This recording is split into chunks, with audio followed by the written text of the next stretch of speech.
My name is John Simpson. I'm from Saskatoon, Saskatchewan, Canada. I'm 71 years old, and I've been an addiction counselor for 30 years, and some military, 23 years of military time before that. And I came to bring myself together. I came looking for the answer to the question, who am I? I was here past February for the 12-day. I did 7 ceremonies there. I found that there was a lot of drama, a lot of amazing things happened, but it all came together in a bunch, and I think I lost a lot of it. I wasn't able to integrate it all. And so I came for the 23-day because it included mindfulness and the yoga, which were really something that I am attracted to. Not the yoga so much, but the mindfulness for sure. The yoga, I needed to go to do yoga to stretch myself, to unblock my emotional body, yes, and get in touch with that and get some answers maybe from my body. I did a lot of research when I first came here, what place to go to. I was really interested in ayahuasca, I just didn't know where to go. And I read 20 books. Every book I could get about ayahuasca, I read it. I did all the websites, did all the web searches, the reviews, and listened to people talk who'd been here, like the interviews. And this felt like a safe place. Because when we first come, they give us all this information about what to expect, a lot of information. So the preparation is really wonderful. And then while we're here, everything's taken care of. There's no stress here. And then going home will be taken care of again. And why I came again is to get myself together, to resolve who I am really.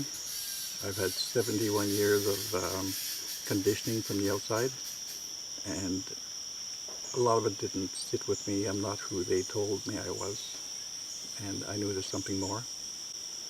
And my experiences in ayahuasca the first time, my first ceremonies, was very incredible. Just mind-blowing. I got to be with my father when he was in World War II, getting shot at and fearing for his death and terrified, and I got to see how he shaped his whole life based on that experience, that he had no control, he had no power, life happened to him, and of course, and his depression and his hopelessness and his alcoholism and all that got passed on to me.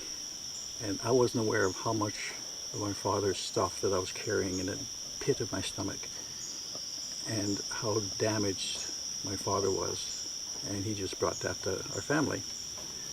And it was very nice to see that.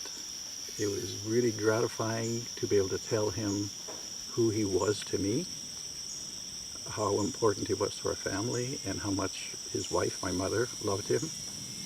And when he left, when he died, he left a huge hole in our family, and he didn't know that. And I got to tell him. I got to tell him that he was everything.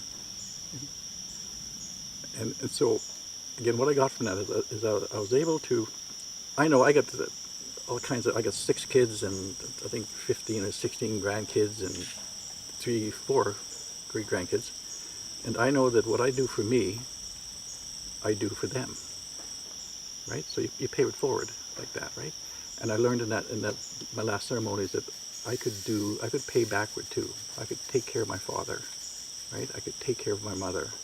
I could help them heal their damaged parts. And so that gave me a taste for what I could do with ayahuasca. And I wanted to continue that process. And when I came here, this time, I was totally blown away by the gentleness of all my experiences.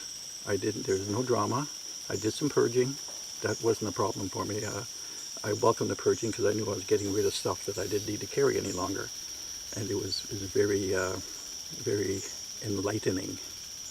And so the purging was one thing, but I also got to go further back in my ancestral line. I am part Aboriginal, Métis in Canada, and I have never really gotten in touch with that.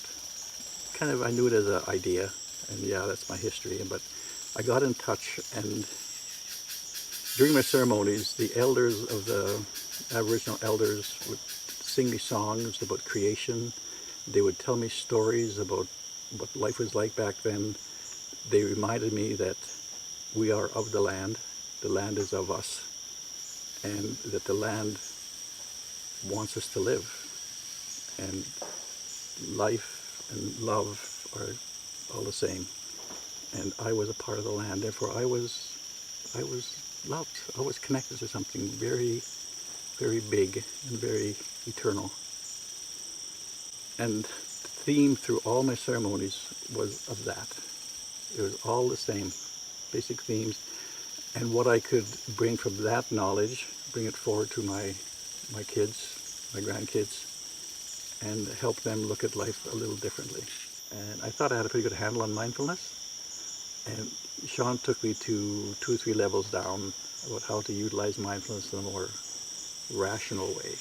I always looked at mindfulness as kind of like a spiritual, emotional thing, and I put the rational part aside. And Sean, using mindfulness-based CBT, was really good for me. And I'm going to take all that back to my work. I'll have a whole different approach now when I use mindfulness at work. So that was really beneficial. So I get nothing but kudos for Sean. He did a wonderful job. A wonderful job. I follow Reddit, Ayahuasca Reddit, and there's a lot of talk about other centers and all the problems people have had with other centers, and we don't have those problems here. This is a nice, safe place, and they invite you to go wherever you want to go. There's no pushing, and they support you where you need to go. I have gotten so much from this experience, and I can't even put it into words. I just know that it's transformed me inside and how I see myself, how I see my connection to the universe, and how very important I am, and yet on one side also how very insignificant I am. So it's a proud thing, but it's also a humbling thing.